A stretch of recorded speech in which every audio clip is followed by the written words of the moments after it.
Trump is heading to Wisconsin a little bit later for a campaign rally tonight as the state sets a new single-day record with 2,034 new coronavirus cases. Meanwhile, a new poll finds more Wisconsin voters trust Joe Biden over the president when it comes to handling the pandemic. NBC News national political reporter Josh Lederman joins me now. Josh, can you tell us what the president's coronavirus strategy is there and why isn't it resonating with some voters?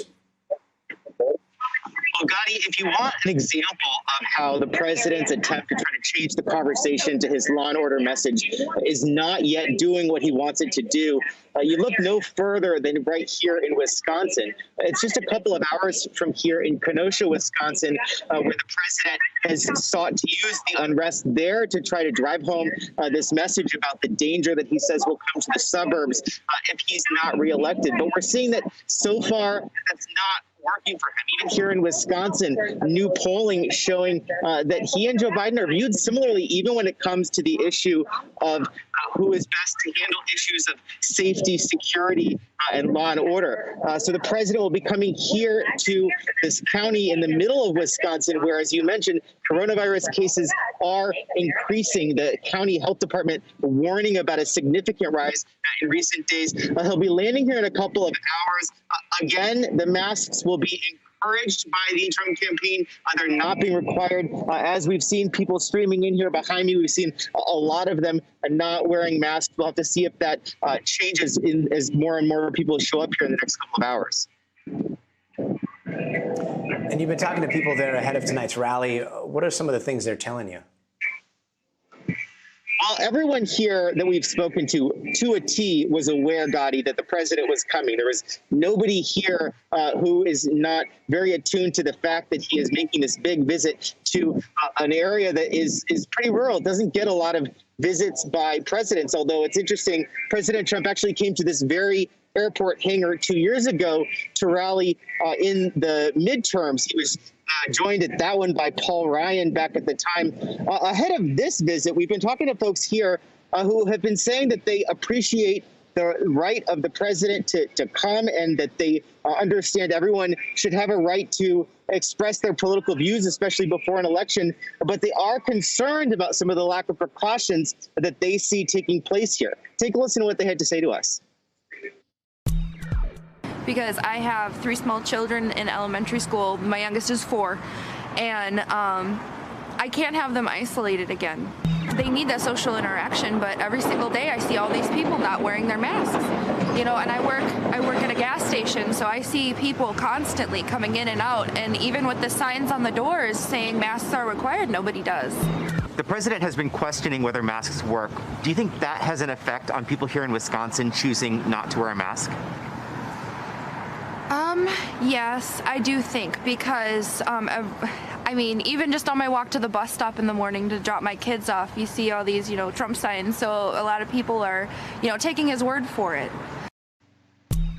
A lot of people here, Gotti, telling us they wish the president would set the example by wearing the mask, that they don't like seeing these disputes between the president and his own public health agencies, that decreasing people's knowledge about who to really listen to for basic information about how to keep us safe during this pandemic. Now, the president narrowly lost Wisconsin 4 years ago. There's a new poll out that shows likely voters there are backing Biden 52% to Trump's 46%. So, Josh, what can we expect from the president tonight? And what's at play for those undecided voters? What's the strategy there for bringing them over to the Trump campaign from the Trump perspective? Yeah, we can't overestimate, Gotti, the importance of winning a state like Wisconsin to President Trump. Earlier this month, his campaign was walking reporters through various scenarios in which he can get to that 270, his pathways to victory, so to speak. There were 7 of them. 6 out of those 7 included the president winning Wisconsin. So if the president doesn't win here, he would have to really sweep a whole bunch of other states to be able to do what he needs to do. And if he's going to hold Wisconsin, he's going to have to do it by ramping up really big margins in places like here in Kenosha and other cities in this area of central Wisconsin, because these are the areas that 4 years ago switched to voting for Trump after having voting for Obama in the first election.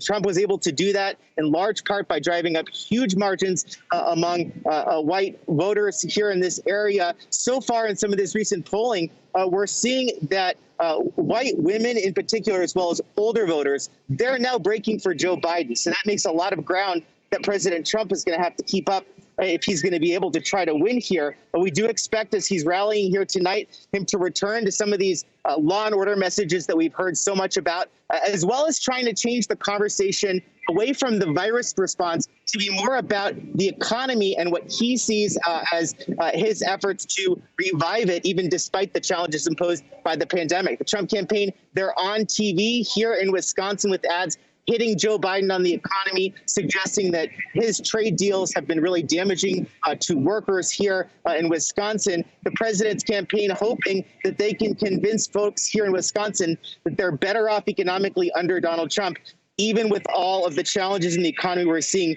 right now because of coronavirus. And Josh, NBC News is reporting that the Trump administration scrapped a plan to send every American a mask back in April. Do we know what happened?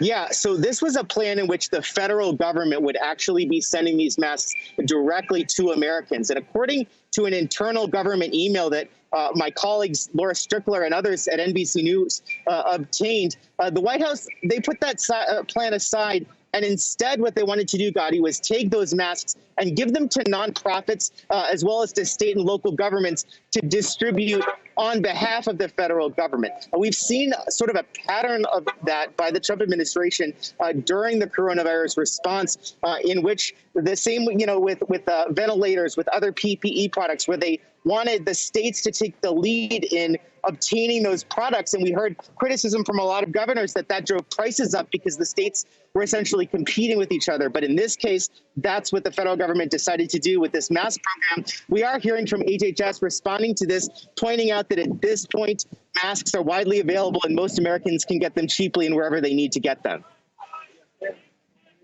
Josh, thanks so much for the breakdown. And the Democratic ticket is pulling out all the stops in battleground Pennsylvania today. Earlier, Joe Biden spoke at a virtual event commemorating Rosh Hashanah ahead of the town hall tonight, reminding them what's at stake in this election. And these are the days of all that give us a chance to restart and to speak up. Ask ourselves most important questions. Questions about what kind of people we wish to be. Those are the very same questions we're facing this fall. What kind of people, what kind of country do we wish to be? Both of our faiths, yours and mine, instruct us that we can't ignore what's happening around us. A deadly pandemic, a devastating economic crisis, a moral reckoning on racial justice, declining faith in a bright American future. And a common thread between them is a president who makes things worse, who appeals to the dark side of us, who in fact talks about division. Kamala Harris also made her campaign debut in the state today with several in-person stops along the way, reminding voters at minority-owned businesses that there are just 47 days left until the election. NBC News political reporter Ali Vitale joins me now. Ali, the Biden campaign rolled out new ads today ahead of their events on the ground, one of them featuring a farmer in western Pennsylvania who voted for Trump back in 2016. Let's take a listen. I voted for Trump in 2016, and I'll be the first to tell you I made a mistake. Pandemic, it's been tough on everybody. President Trump, he's not responsible for this virus. Nobody was going to be able to stop that, but he was totally negligent on how he informed the people. I mean, the guy gets the blame for what's happening. If he would have did things right day one, we wouldn't be where we're at today. And you see kind of a middle-of-the-road approach there. What's the tactic that they're taking with voters in Pennsylvania, Ali? A middle-of-the-road tack there, Gotti, but this is a dual track if you look at states like Pennsylvania and really battleground states across the map. On the one hand, in urban centers like here in Philadelphia, the goal for Democrats is to make sure that everyone who turned out in 2016 turns out again now in 2020, but that they bring their friends. Because in 2016, you had some Democrats in true blue areas like this who stayed home in larger numbers than Democrats expected them to. And so in states with really tight margins, the key is going to be making sure that anyone who might have stayed home in 2016 and is voting Democrat doesn't do that again. And then the second side of that track is exactly what that ad that just spoke to, which is peeling off pieces of Donald Trump's support in states that he flipped from previously blue under Obama to then red in 2016. But the other piece of this, too, there are those dual tracks. But then if you get a layer deeper, there's been much Democratic pearl clutching this week over how this ticket is reaching out to Latino voters. Listen to how Kamala Harris said that they were going to be looking to attract voters in that voting bloc. Senator Harris, how do you plan on winning the Hispanic vote? By earning it. How so? By speaking to the issues and speaking in a way that is about relevant policy that includes what we need to do on everything from the disparities around health care, as evident by COVID, and the fact that Latinos and the Hispanic community are 3 times as likely to contract the disease, twice as likely to die from it. It's about the economy. Part of why I'm here is to support what needs to happen around small businesses, education, and what we need to do, everything including funding public schools. So you hear, Gadi, Kamala Harris speaking there to the trio of crises that the former Vice President Joe Biden and Kamala Harris both have sort of centered their electoral pitch around, which is the coronavirus pandemic, the economic recession, and racial injustice. That answer sort of speaks to, yes, the way that they're going to try to attract Hispanic voters to their cause, but also the center point of their pitch, which is that all of these crises, they're hoping that that is a universal message, not just one that they're going to continue micro-targeting to each voting group, but one instead that's really the overarching universal theme here. And Allie, the Trump campaign is also out with some new ads today, hitting Biden's record on the economy. What's the Biden campaign saying? So this is actually one part of the Trump campaign strategy that makes sense to me, because if you look at the polling, Biden is leading on things like handling the pandemic, but voters do consistently say that they trust Donald Trump more on the economy. So the fact that he's running these ads really does play to a strength there. Of course, the Biden-Harris ticket trying to erode as much of Donald Trump's lead in that category as they can by trying to tie his mishandling of the pandemic to the continued economic recession that we found ourselves in. But of course, there's always a gap really between the ads and the strategy on television that happen external from Donald Trump and are done by his campaign, and then the way that he is focusing his own remarks and the way that he's talking to the press and in other forums. He has been focusing so much on the pandemic, trying to turn the corner from the criticism that's being leveled against him by Democrats and some Republicans, and instead try to speak to a potential for a coming vaccine, a stock market that he sees as good despite the fact that so many Americans are still out of work. And so while Donald Trump is trying to turn the page on the pandemic, that's still a category that Joe Biden is leading in. So this latest ad, this actually makes sense to me as him leaning into a strength on the economy. And Joe Biden hopped on a call with Senate Democrats this afternoon. It was his first time addressing the entire caucus since becoming the Democratic nominee. What's their plan to try to take back the Senate? So as with so many things, the travel schedule for both Biden and Harris is going to tell a big piece of the story on the strategy here. But on that call with Senate Democrats, I'm told it lasted about 20 minutes. And several Democrats on that call in crucial states asked Joe Biden to come campaign for them. People in hot Senate contests like Doug Jones in Alabama, Gary Peters in Michigan, and Tina Smith in Minnesota. All of those are battleground states. All of those are hot Senate seats. And so the fact that they're asking Joe Biden to come there does speak to the brand that he has in some of these states, at least the brand that Democrats think he has, and they hope that that ups turnout. But you also have to consider the fact that the Senate flip strategy here may actually be similar to what we saw Democrats on the House side successfully do in 2018. Joe Biden, of course, matching in terms of a policy profile, the more moderate profile that we saw from some key House Democrats who managed to flip their districts from red to blue in 2018. So really the Biden strategy here from the top of the ticket perspective is really a national renewal of what we saw from House Democrats in 2018. So a small-time strategy that's now being tested nationally. And Ali, given that leadership on fighting the pandemic is supposed to be a centerpiece of Biden's campaign, was there any conversation about where things stand on coronavirus funding?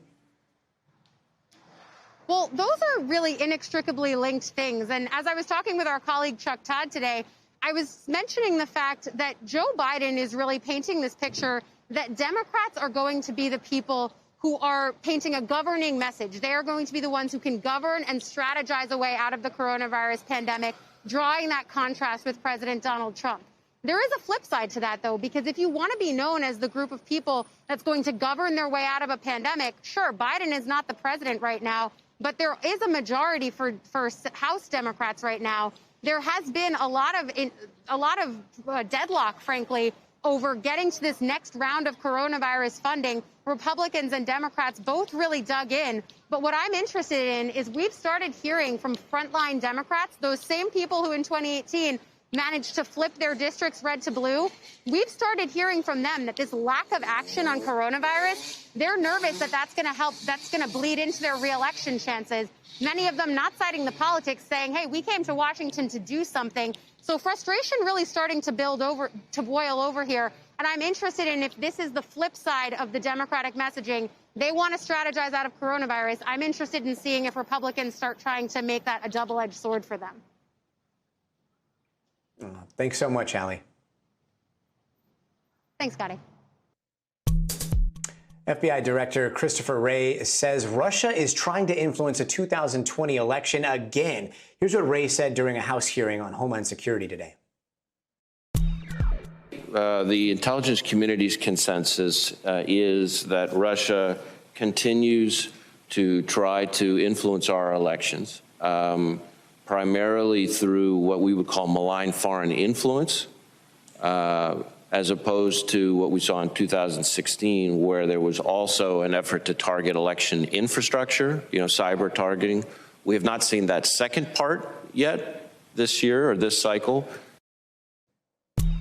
NBC News correspondent Leanne Caldwell joins me now. Leanne, any more detail on what Russia might be doing? Well, that second part that he was talking to that Russia isn't doing is talking about trying to hack in to election systems in states across the country. We heard over and over again after the 2016 election that was the biggest thing that Russia attempted to do. They didn't have a lot of success at the time.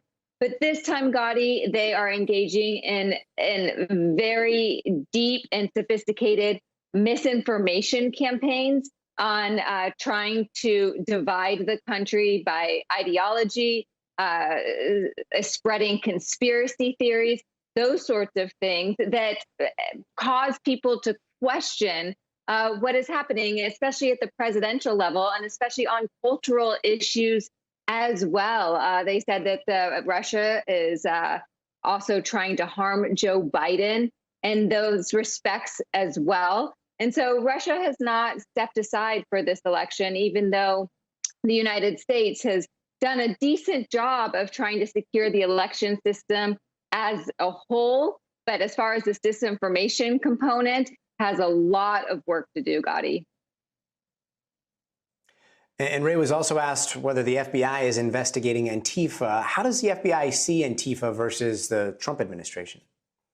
Well, the FBI, Director Wray, he did say that Antifa is a real thing, but he says it's not a coalition. It's more of a movement, individuals with this ideology about it. He did offer some caution and a little bit of concern about it. But he also mentioned other groups as well, including the Boogaloo movement, which is tends to be a right-wing movement that works in conspiracy theories. And he says that their goal is to destroy the American government. So, he said that these things, these movements, groups of people, as far as the Boogaloo movement is concerned, are real, and they are popping up and showing themselves, especially in these protests that are happening across the country. He also said that there is some concern about groups of people there's increased chatter about people who do want to harm police. So he did issue some warning there, but he had big words of caution, Gotti, that this is a thing that is persisting and it's not going to go away anytime soon.